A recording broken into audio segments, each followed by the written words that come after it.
Time now for the roundup. Texas Attorney General Greg Abbot opposes casinos in the state, but he's using a bet on the Super Bowl to raise campaign cash.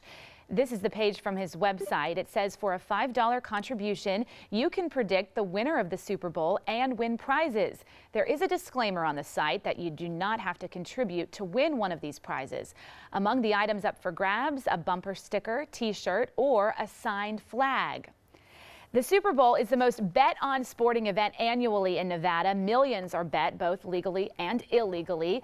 Will Texas ever cash in on casino gambling? The future of gaming is our topic in the roundup this half hour. Joining us live from the newsroom, we have our legal analyst, Chris Tridico, our news analyst, Mustafa Tamiz, and public policy analyst, Jackie Bally. Good morning, guys. Good morning. So should Texans be allowed to vote on gambling here? Absolutely, they should be allowed to vote on it, and it's made it through the Senate one time, but never has made it through the House. And I guess for Governor Abbott, he was opposed to gambling until he was in favor of it. Let's talk about the law for just a minute.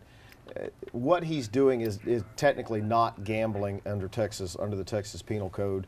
To gamble, you have to have a contest.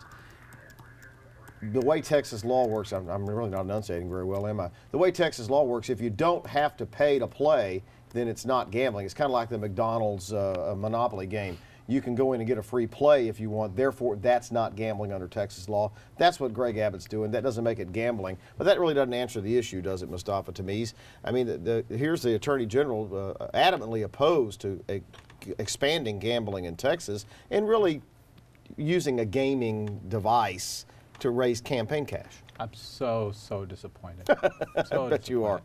Look, but I do agree with his general position that I am also opposed to gambling. I think it brings more ills, and I think that it creates more costs long-term for the state than the revenue it brings in.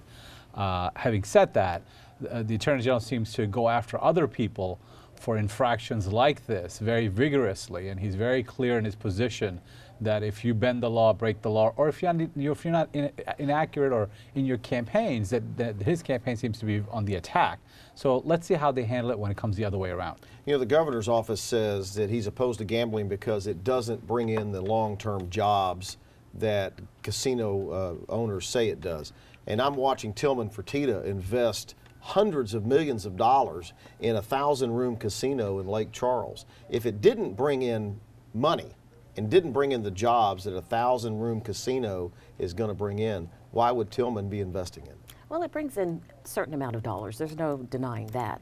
But a lot of social conservatives and conservatives like General Abbott oppose gambling, or at least extending gambling in Texas, because what my colleague just said, you have a lot of other effects that come in when you gamble, such as addiction or alcoholism. And the states that actually do have an extensive gambling program, you will see a lot of those traits or a lot of those things that are accompanying whenever you expand your gambling program. So General Abbott is opposed to gambling, and what he's doing with his campaign is just a clever way actually to raise money, but that's not gambling. It's inconsistent though with his position, isn't it? No, not at all. It's cleverly inconsistent. Yes. No, it's not, because the definition of what he's doing is not gambling. I agree. It's not unlawful what he's doing, but I think that to the public, it certainly appears to be gambling to the public, doesn't it? All right, we got to go to Sally. She's monitoring our social media accounts, and I'm sure everybody's abuzz about our new name. That's what really everybody's talking about. Yeah, we've renamed our segment The Roundup. Love the new look and the graphic there.